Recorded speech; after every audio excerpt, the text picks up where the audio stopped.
Os 7 príncipes do inferno é um assunto que mencionamos quando discutimos Lúcifer. Não é necessariamente algo que é mencionado explicitamente nas escrituras, mas é uma ideia interessante que muitos estudiosos tentaram explicar nos últimos 600 anos.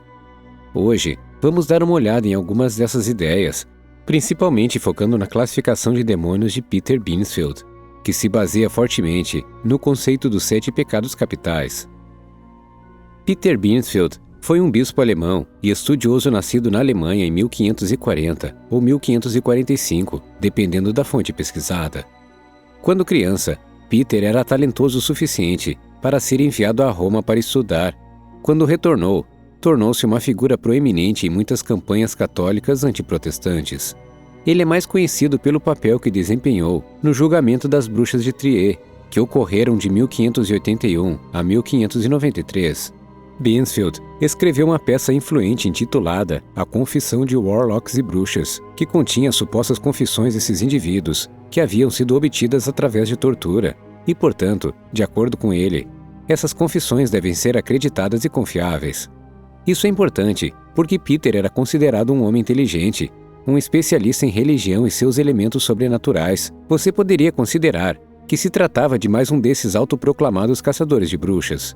Em 1589, em meio ao caos desses julgamentos de bruxas, ele publicou uma lista de demônios, que ele acreditava serem os príncipes do inferno. Segundo ele, o que antes era conhecido como 7 pecados capitais era muito mais do que apenas vícios mortais. Ele acreditava que cada um era de fato um demônio.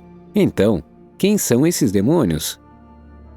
O primeiro deles foi Lúcifer, que representou o pecado do orgulho, o original e mais grave dos 7 pecados capitais.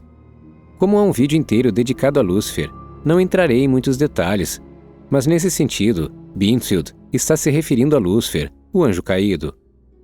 Seu orgulho esmagador o levou a acreditar que poderia governar o céu, e como resultado, foi expulso e demonizado quando sua rebelião não teve sucesso. A lembrança sempre presente dos perigos, quando se permite que o orgulho suba a cabeça. Alguns consideram Lúcifer como o líder ou governante desses 7 príncipes.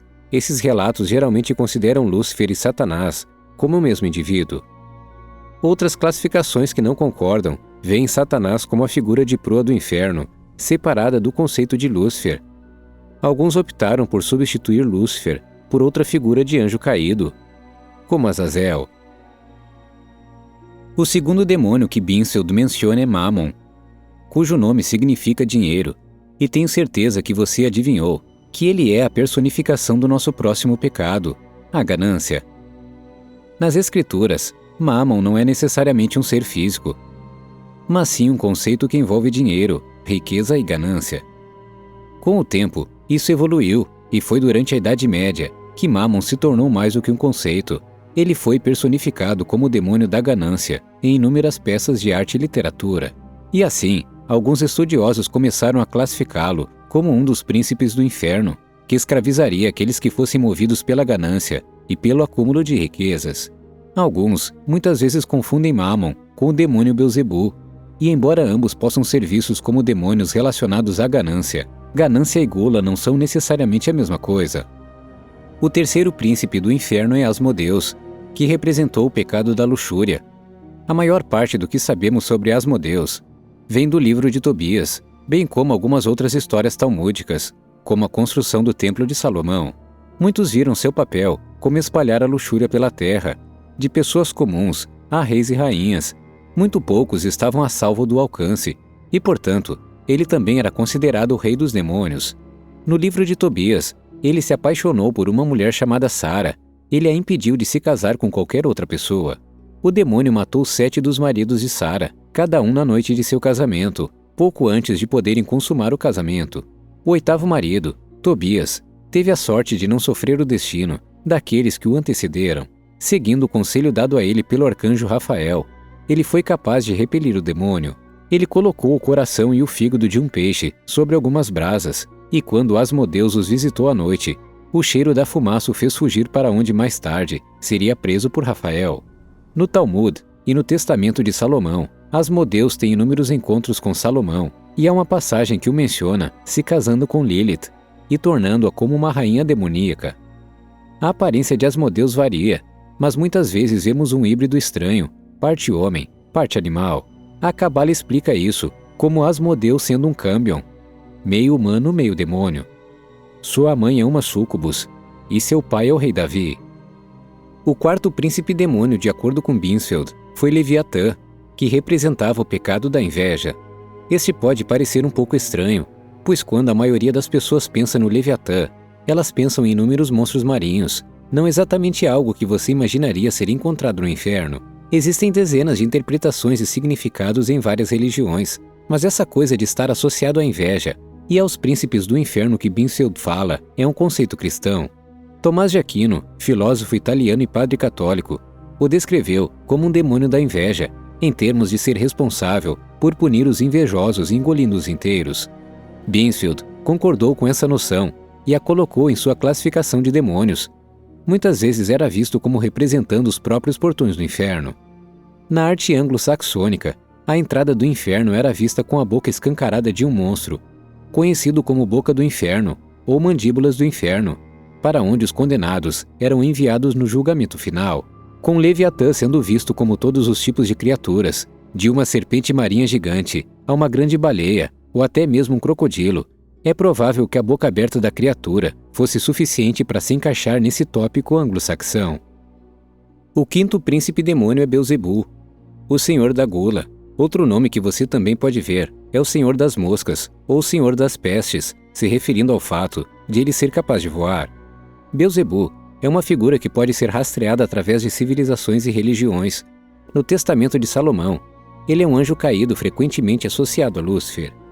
Ele não tem um domínio específico, ele apenas faz suas coisas demoníacas genéricas, fazendo com que os homens adorem demônios e se voltem uns contra os outros. Sucumbam à luxúria, ciúme e assassinato, apenas um grande encrenqueiro. Se olharmos para ele de um ponto de estudo de demonologia, o demonologista holandês Johan Weir o viu como principal tenente de Lúcifer e como parte integrante de uma revolta bem-sucedida contra o diabo. John Milton também compartilhou essa visão. No Paraíso Perdido, Beelzebul é um anjo caído, que junto com Astaroth, em termos de hierarquia, estariam apenas abaixo de Lúcifer. Por que Binsfeld o considera o senhor da gula é difícil dizer, já que outros o igualaram ao orgulho, inveja e deuses falsos. Talvez Binsfeld apenas acreditasse que suas ações eram mais indulgentes. O príncipe demônio número 6 é sem dúvida o mais conhecido, Satanás, o senhor da ira. Satanás não é uma figura que eu consiga resumir, e honestamente, seria preciso um vídeo inteiro. Como essa é a classificação de Peter Binsfeld, podemos supor que quando ele diz Satanás, está se referindo à interpretação cristã, no início do período moderno, por volta do século 1600 em diante, logo após a Idade Média. A partir de 1480, a histeria em torno da ideia de bruxas começou a sair do controle na Europa, e França e Alemanha natal de Binsfeld foram dois dos exemplos mais notórios. Malleus Maleficarium, de Heinrich Kramer e Jacob Sprengers, foi publicado em 1487 e explicava que toda feitiçaria estava enraizada na obra de Satanás. E assim vemos as bruxas e feiticeiros associados com Satanás. Na Idade Média, Satanás sempre foi retratado como lamentável e repulsivo, sem poder real, mas agora com medo de bruxaria em ascensão. Naturalmente, Satanás se tornou um demônio que era temido, tanto que a atenção se desviou de outras religiões e o foco agora era Satanás. A simples presença nele era considerada suficiente para desviar os cristãos. O último demônio que discutiremos hoje é Belphegor, o príncipe da preguiça. Binsfeld o via como chefe da preguiça, e embora ele tenha razão, há mais em seu personagem, e você não estaria errado em argumentar que ele é mais adequado como príncipe da trapaça e da manipulação. Belphegor assume muitas formas, escolhendo qualquer uma que ele sinta que convencerá sua vítima a fazer sua vontade. Ele pode ser preguiçoso, mas não é estúpido.